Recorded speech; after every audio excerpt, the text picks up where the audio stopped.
In this exercise, we'll simplify a complex rational expression. The expression that we have is 9 minus 1 over y squared all over 3 minus 1 over y.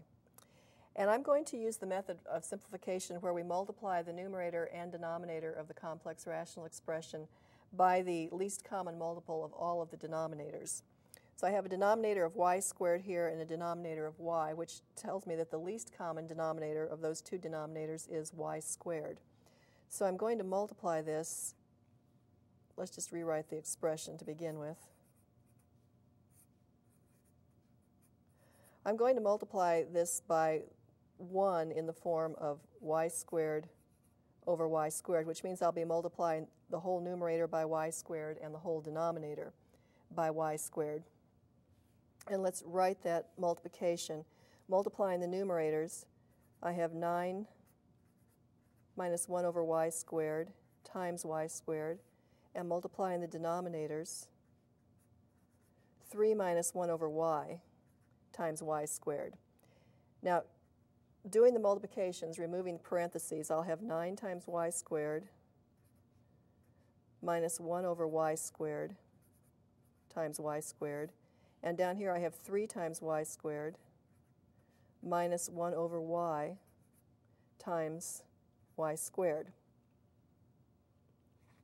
Now let's continue with a little more space to work. This is the last step that we had. When I do these multiplications, I'll have 9y squared. 1 over y squared times y squared is 1, so I'll have 9y squared minus 1. This is 3y squared. 1 over y times y squared gives me y, so I have 3y squared minus y here. And the instructions said to simplify this if we can. So we need to look at the numerator and denominator and see if we can find any factors that are common to the two. Well, let's factor each of them. 9y squared minus 1 can be factored as 3y plus 1 times 3y minus 1.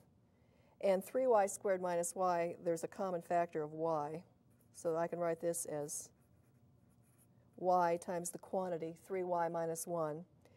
And now I can look at these, the numerator and the denominator, and I see that each has a factor of 3y minus 1, which can be removed. I'll remove it just by canceling like this. And what we have left is the simplified form of that complex rational expression. It's 3y plus 1 over y.